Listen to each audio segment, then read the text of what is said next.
season 3. Thank you guys for tuning in. Scandal will have your head spinning, spinning, spinning.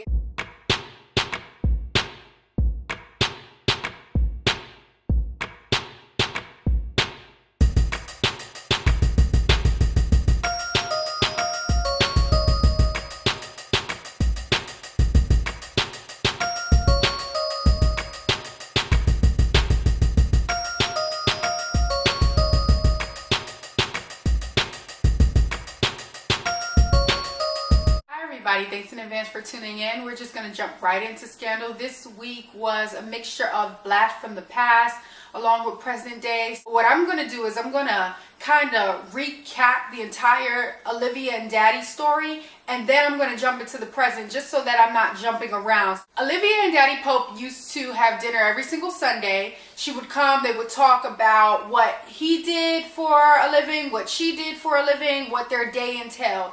It seems like there was a strained relationship with Olivia and her dad after her dad sent her to boarding school when her mom died. They don't really show all of this detail, but you kind of think that the dad said, you know, we're going to work on our relationship and then I can take care of whatever you need me to take care of. So Olivia had no idea what her dad did for a living.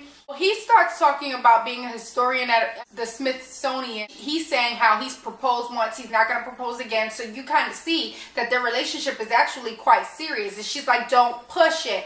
I don't want you to push it. Don't push me. And then, you know, you kind of get that feeling that he's just used to Olivia and how she acts. And he's just like, you know what, whatever. Bye. She's like, I love you. And he's like, I love you too. Like they have this relationship where he knows he's with a strong woman. He kind of knows what he's gotten himself into and whatever.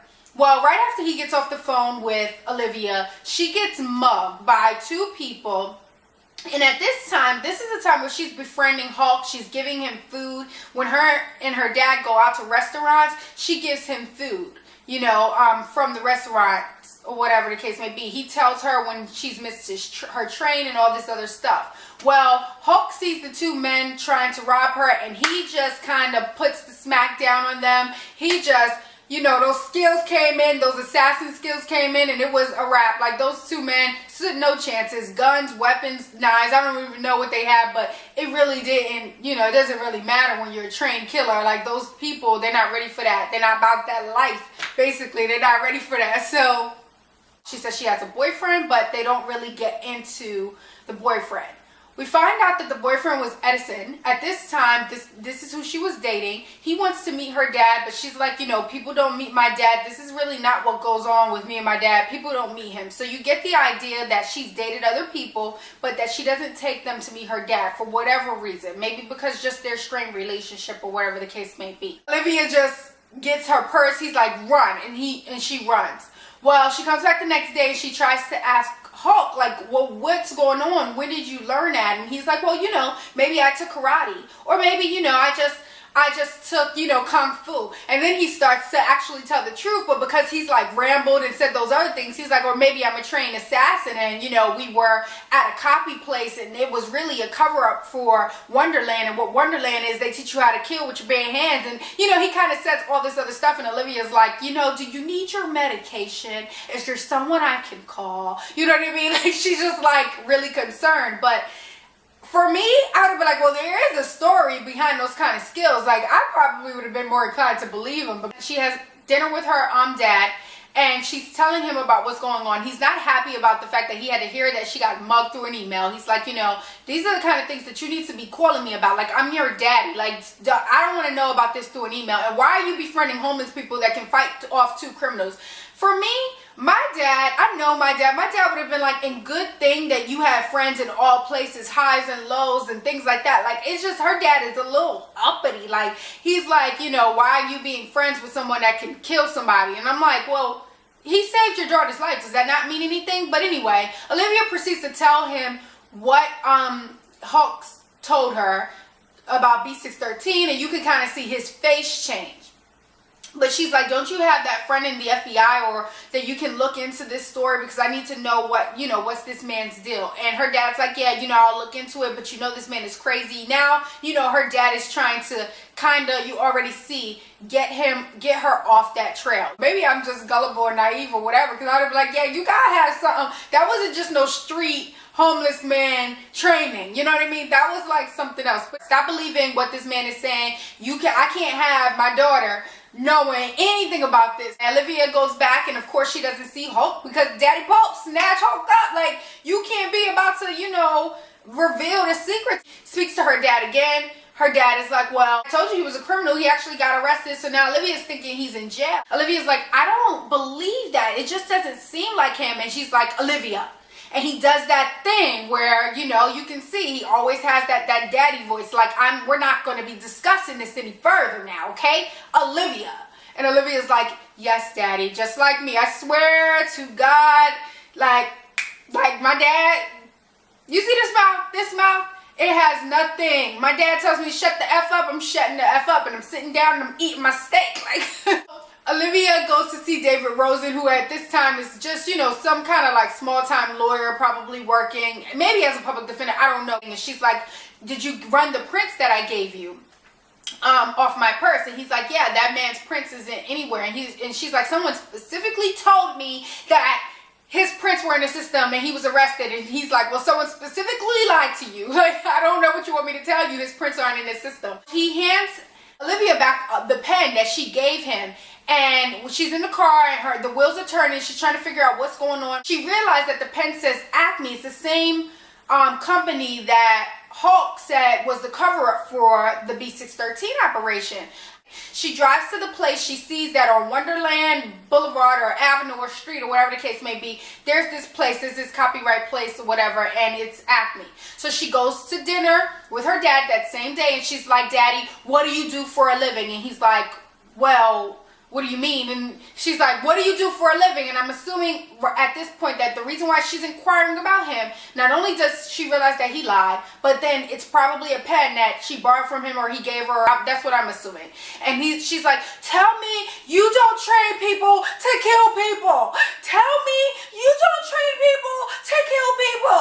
And he's like looking at her. He's like, let me get this one thing straight. You don't know that side of me. You don't know what I do. You don't want to know that side of me. But if you keep wasting my time and inquiring about things that you don't really want to know the answer to, you're going to know that side. You can figure it out, but we're going to have this dinner because I'm paying for this time with you, so...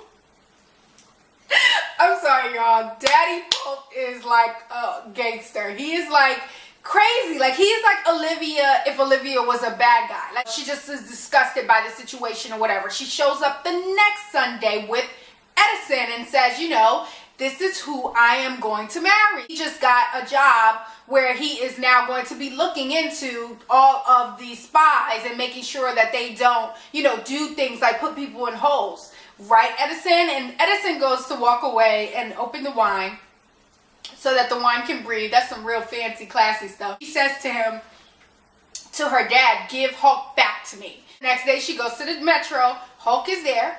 However, her dad calls her and says, Edison's been in a nasty little terrible car accident. So, one thing I need you to understand is that, like, I can make these things happen. In so many words, he didn't say that, but the car accident wasn't a mistake. So he said, you're going to give him the ring back and you're going to let him down gently because you don't want him to have any more nasty accidents. So that let us know that when she actually gave Edison the ring back, which we found out in season 2, season 1, that she had been involved with this man and she, cut it off. I thought that, and I'm sure you guys thought too, that it was because of President Fitzgerald. Well, no. Her daddy said in this, or his life is not going to be his life as he knows it. He might end up dead. So she knew her dad. Now she knows.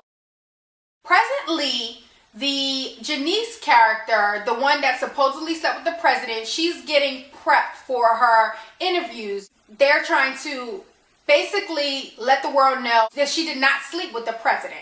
And this is obviously, she's routine. She does the same thing every morning or whatever the case may be, because the Secret Service agent runs next to her and hands her a cell phone. And they're just talking and chatting it up. And she's like, I'm coming for the White House. this is nasty, you shouldn't have did this. And he's like, I didn't do it, I'm not behind it. Yeah, come, bring it.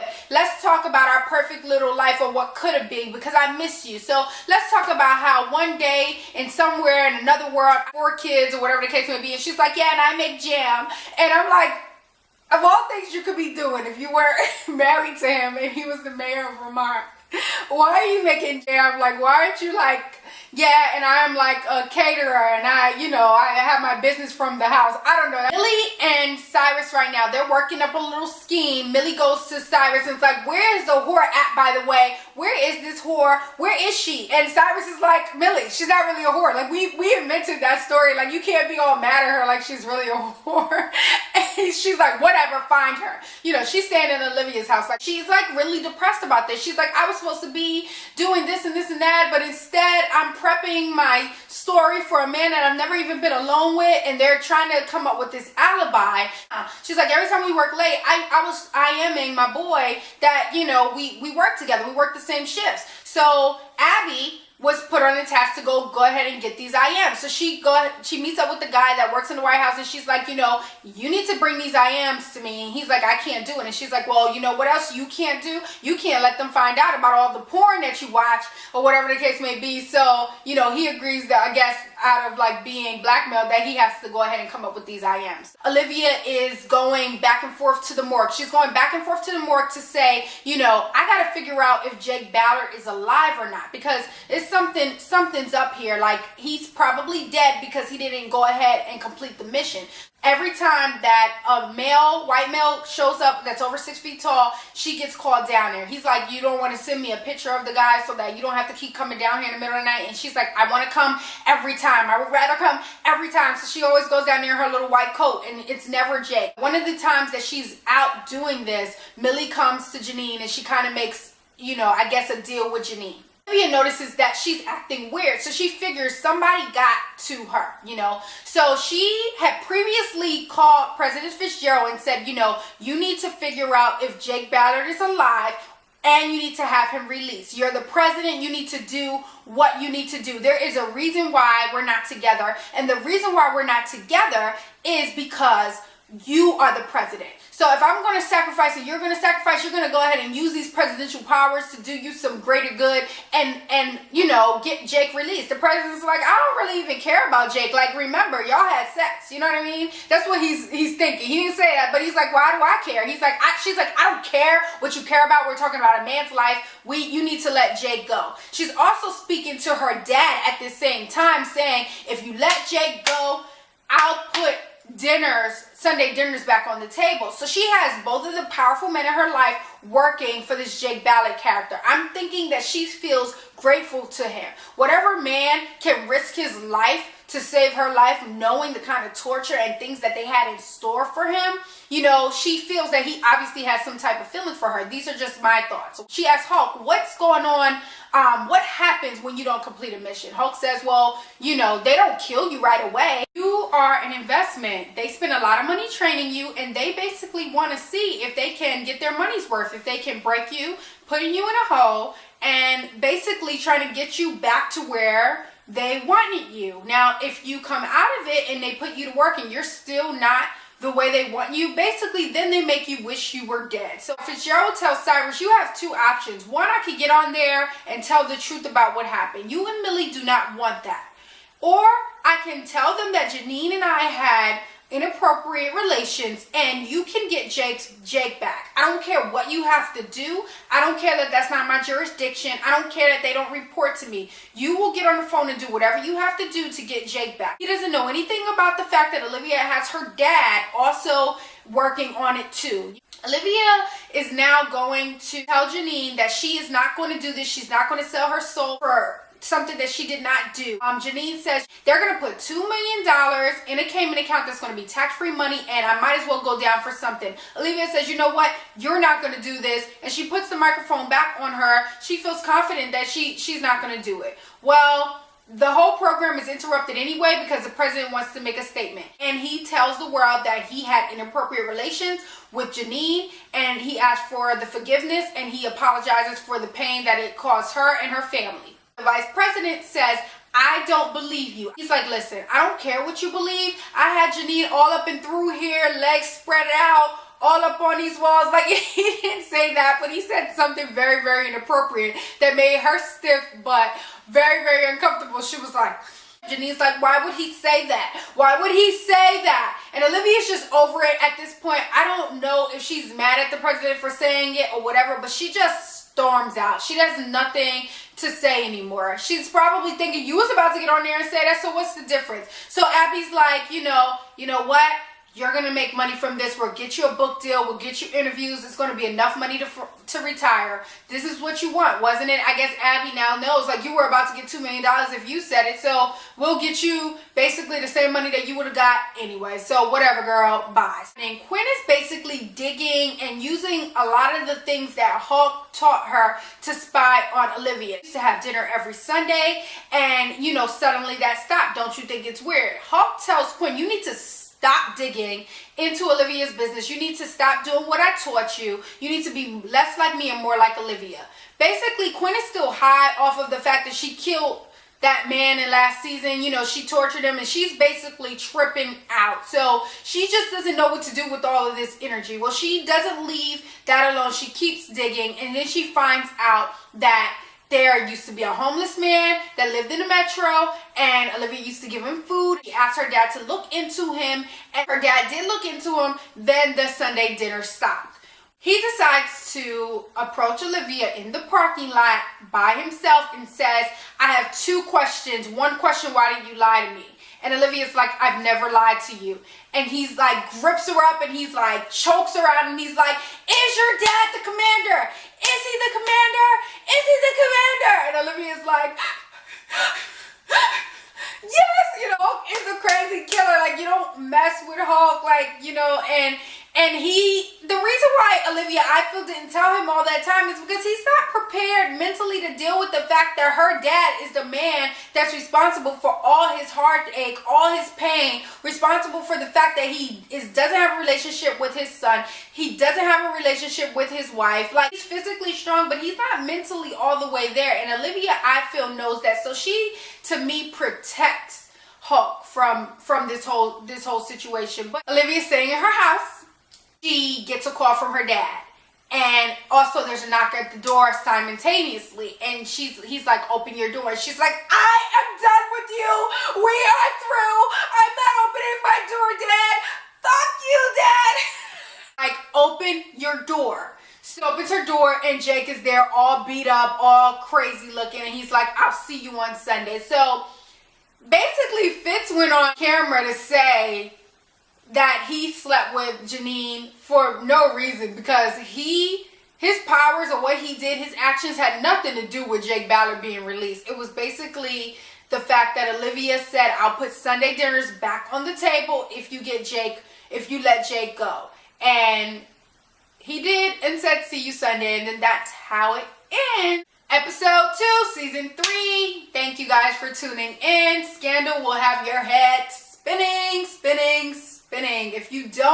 If you blink, you miss something. So I'm happy to do these recaps, and I'm also happy for you guys to tell me if I left something out or I missed something. I will see you guys next video, and thank you so much for tuning in. You guys are great.